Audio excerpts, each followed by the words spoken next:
Hey friends, I'm Mel. Welcome to my kitchen. Every week I share some budget-friendly, quick and easy weeknight dinner inspiration. So if you could use a little help with some ideas or some motivation, you're in the right place. Just sit back, relax, grab you some sweet tea, and let me do the cooking.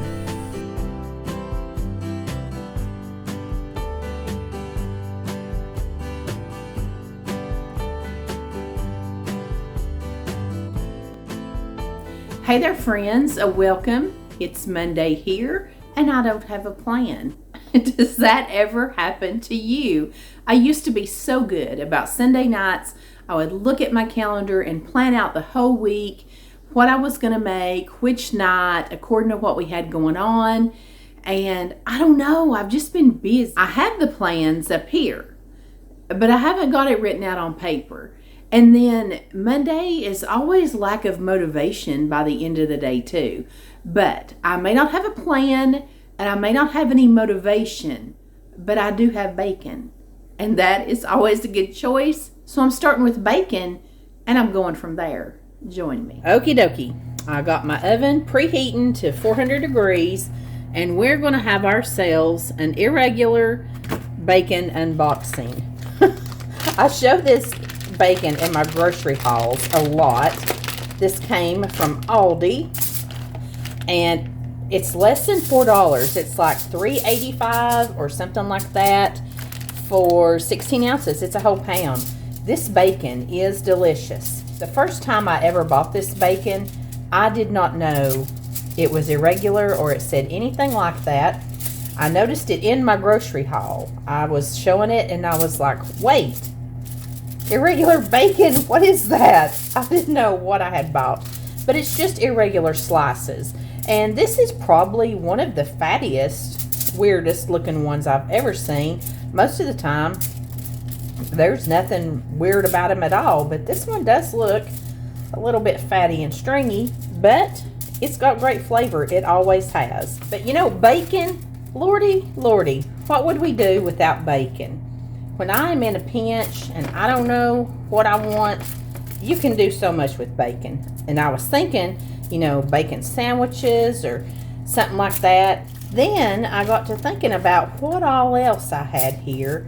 And I am going to take these little bacon sandwiches up to the next level. And I am just going to put this in the oven about 400 degrees. I may kick it up to about 420. And I'll just start checking it after 10 minutes. This is spread out and it looks pretty thin, so it probably won't take long. So just, you know, keep your eye on it. About halfway through this, after about 10 minutes here, you can see how this bacon has really shrunk up. And I'm just going to go ahead and get it all combined onto one pan here. Now you can see I've got this little pan all filled up, looking good. I'm going to throw this back in the oven for about 5 or 7 more minutes. We'll give it a check. Oh, look at that. Yes. Took about 7 more minutes. I like mine fairly crispy. Let's get this off this tray onto some paper towels and get it draining. While that bacon's cooking, I've been over here thinking, if you guys are ever wondering why I always have pulled pork that I'm pulling out of my freezer to use, this is why. My husband smoked a big pork butt. He loves doing these, and it is delicious. But anyhow, if you don't follow me on Instagram, you should follow me over there, and you will see all the interesting hauls that my husband gets at the grocery store. I shared this over there this week, so some of you knew this big pork butt was coming. Anywho, I pulled a little bit of this out for him, and I mixed his honey maple applewood smoked barbecue sauce in it. We're going to do a grilled cheese to the next level. And we're just going to build this thing together. Okay, I've melted a little bit of butter. I think I'm just going to put a little bit more.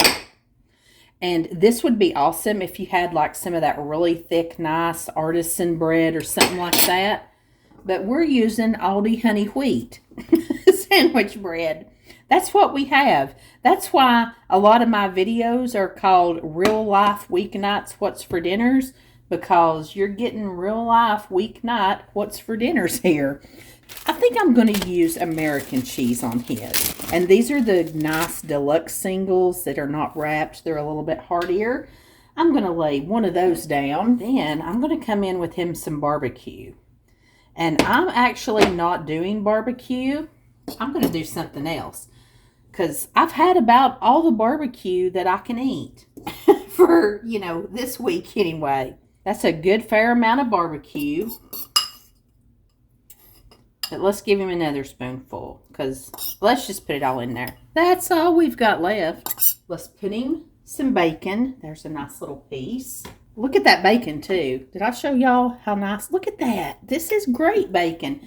Under $4 a pound at Aldi. Let's get him this little curly piece. Let's put our other piece of cheese right there. Now we're going to use some of my raspberry chipotle jam and jams. Jam. I'm just going to take this slice of bread here that I have the cheese on, and I'm just going to spread this, whoops, it's trying to get away from me, right over this cheese, right like this. Look at that. He slide his cheese back up here on his bread, and here we go, right over the top. Oh my goodness. Oh my goodness. Let's see what it looks like. Oh yeah, we could turn this. Let me put a little bit more butter down. Okay, just a little. This is going back in. Oh, look at that. If you're local, you're going to be familiar with the REO Cheese Wagon food truck. That's my friend Tina Ray. She makes like grilled cheeses, but they're like gourmet grilled cheeses. Her signature one is called Blackberry Smoke.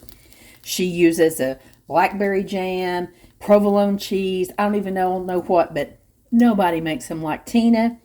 Tina, they say imitation is the ultimate form of flattery. So that is what I'm doing tonight. I got inspired by you and your food truck. So if you're local, you need to check Tina out. And my jam is local. I'm going to share a little bit about these jams with you in a little while. Look how beautiful this barbecue, bacon, cheddar, chipotle, raspberry sandwich turned out.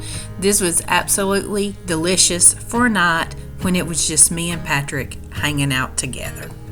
He loved this, and I believe he would like to have this again real soon. Now, I had about all the barbecue that I wanted, so I decided to take one of these frozen grilled chicken breasts and bake it up in the oven, and I'm just shredding it up a little bit. And I've got some butter in my skillet. I laid down a flour tortilla, and I'm just taking some of that same American cheese that I used on his sandwich. Instead of going with the savory, I'm going with the fruity and sweet on my dinner tonight. I'm using this tropical splash jam, and I'm just going to spread it across my cheese and my tortilla. Now, I thought about using some deli ham in here, but I just really thought the chicken would go good with this. So I put that down, and I put a little bacon on mine too, and topped it with another tortilla. Give it a nice little smush down, and my skillet was just a little small here, but let's see if I make it.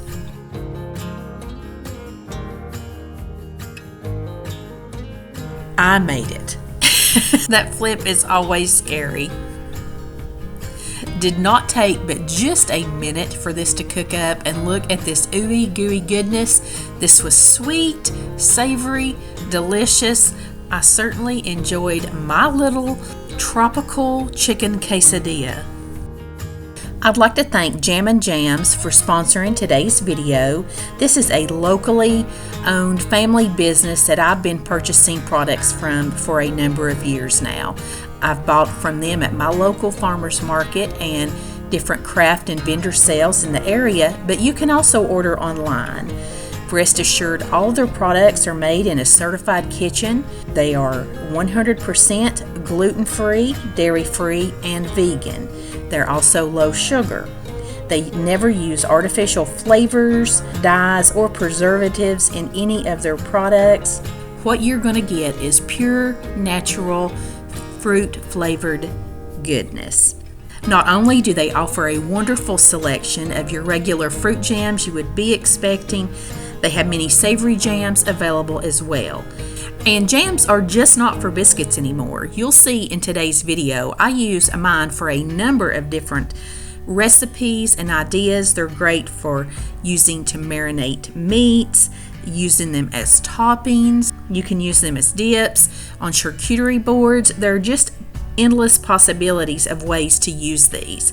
They also feature many seasonal jams every year, and we are lucky we are celebrating Christmas in July. Their wonderful Christmas jam is always brought out in July for a short time, then it's not available again until October. They have been kind enough to offer you a 15% discount on a $35 minimum order. All you need to do is use the discount code CHRISTMAS. I'll leave everything down in the description box so you will be sure and find it. I love to give these products as gifts. The sampler sets are wonderful. If you know what somebody's favorite is, it's always good to find that in your stocking. So be sure and check out that link, and thank you Jam and Jams for sponsoring today's video. I'm so happy to share my love of your jams with all my friends. Oh friends, I've been waiting for this. This is my Christmas jam. Oh my goodness. You know I love a good peach. That's summer. I mean, ultimate jam.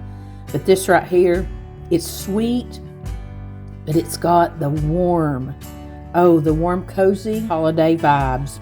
I'm ready to watch a Hallmark movie. Tonight I've got out the little crock pot. You can see I did spray it. Guess what's going down? Meatballs. It's been a while. You know, we have just been wanting like the snacky meal, and that is one bag of the Kroger, the home style meatball. This is a 26 ounce bag. It's about 24, 26 meatballs. I love the home style flavor. I think it's the best. And I'm sad to say I'm going to finish off my jar of raspberry chipotle jam. This jam is so good with meat. It's good on biscuits and stuff like that too. But this jam just does something. With that pork barbecue the other night, that was delicious. It was wonderful. We're just about porked out. Patrick has made so much barbecue. We're just about over that. So I've got my crock pot on high. I think I'm just going to add a little bit of this honey barbecue sauce. This is like Sweet Baby Ray's, but this is Aldi's brand.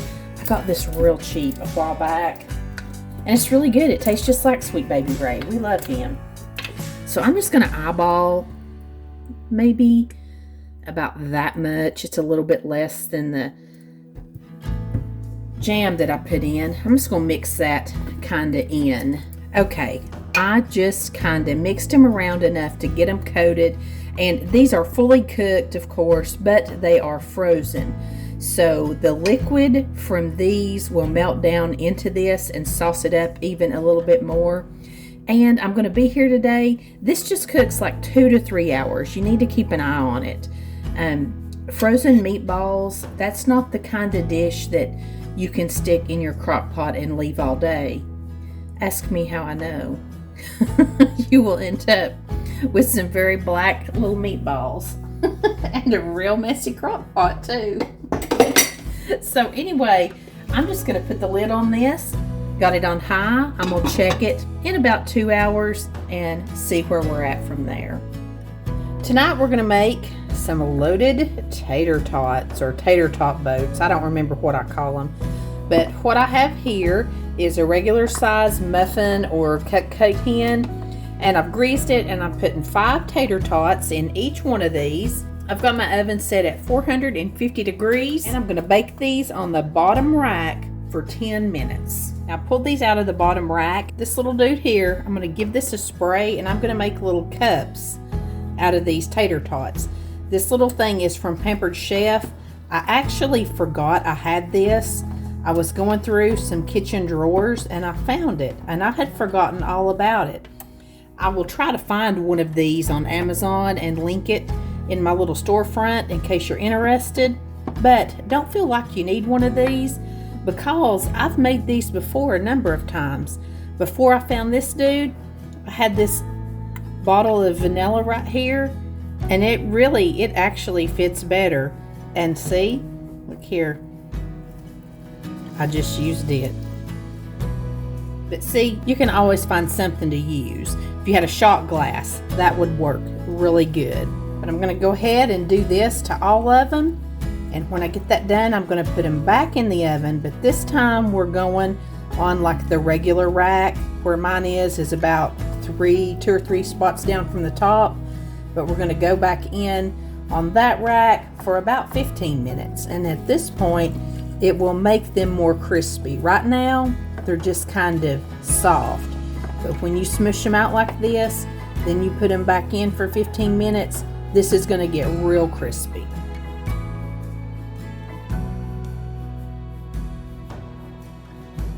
Okay, pulling those out.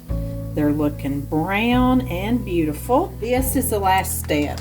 You're just going to come back in with a little bit of cheese, whatever kind you want, and fill them up.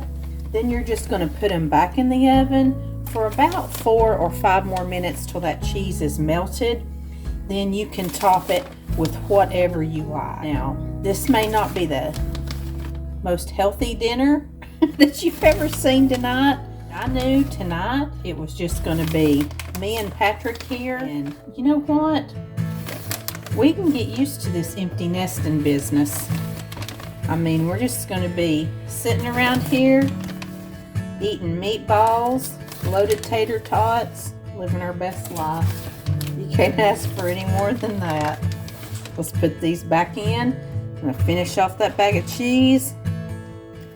Give these about 4 more minutes and we're good to go. And now comes the fun part. You can do whatever you want to do with these. If you were not sick of barbecue, some shredded barbecue would be great on these. You could do anything and everything, but I decided just to doctor them up like a loaded potato skin, sour cream, bacon bits, green onions. These are our favorite little treats, served up with these meatballs, and this raspberry chipotle sauce was so good on these. You could serve these over rice and have an entire meal built around this. There's so many things you can do with meatballs. You could make a really nice sandwich out of that. We just had sort of like a little appetizer snack dinner. It was delicious.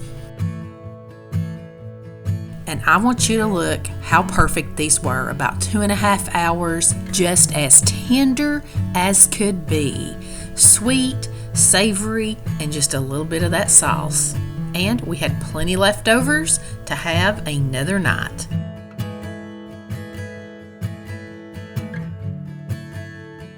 After this week of snacks, I decided we could probably use a homey meal. So we're going to do a chicken pot pie, and I'm just using canned chicken tonight. I didn't have any chicken cooked up in the freezer, and I'm just kind of drained that and chunking it up. And I like canned mixed vegetables in my chicken pot pie. I do drain them before I put them in. I put in 1 can of cream of chicken soup, and then I like to throw in a big dollop or 2 of sour cream. That just adds a little bit of tangy richness to it. And I always throw in a little handful of cheddar cheese. It gives it a nice bite. I like to season it up with some black pepper, and I'm using my Auntie No-No's. That's salt, garlic, and onion powder. And I'm just mixing everything up in my pie plate. For the topping, I'm using 1 cup of this baking mix, which is Kroger brand of Bisquick. And into that, you're just going to mix in a 1/2 cup of milk and 1 egg.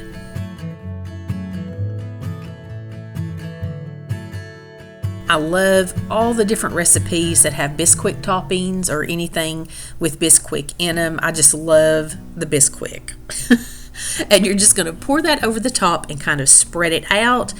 And this is going to go in a 400-degree oven for about 30 minutes. Now let's start on our corn on the side. I've got about 2 tablespoons of butter melted in my cast iron skillet, and I am trying to get out 2 tablespoons of the end of this honey. It had gotten kind of thick, so I'm having to stick that in the microwave to get it softened up. And I'm going to throw in this bag of frozen corn. It is 12 ounces.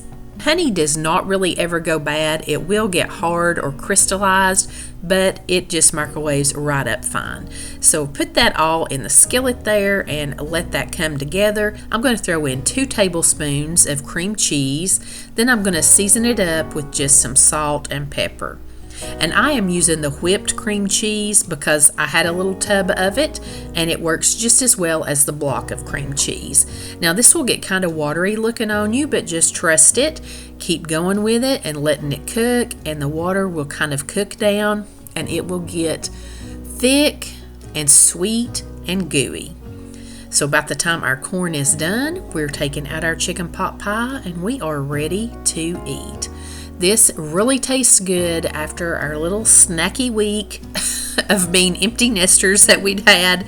We had a nice family meal with this yummy chicken pot pie, the honey corn, and a big salad. This is some of our favorite comfort food at its best. It was quick, it was easy, it was cozy and delicious, but it didn't take all day. Now I've got another pie, and this one is a winner. I'm gonna use very simple ingredients, but it is this marshmallow cream that took this pie over the top. You're gonna take your 1 block of cream cheese, get it softened, and then you are just going to beat it up a couple of minutes with your hand mixer until it's smooth. Then you're gonna add in 1 box of vanilla instant pudding. This is the smaller size box. Going to beat that another minute or so until it's all incorporated.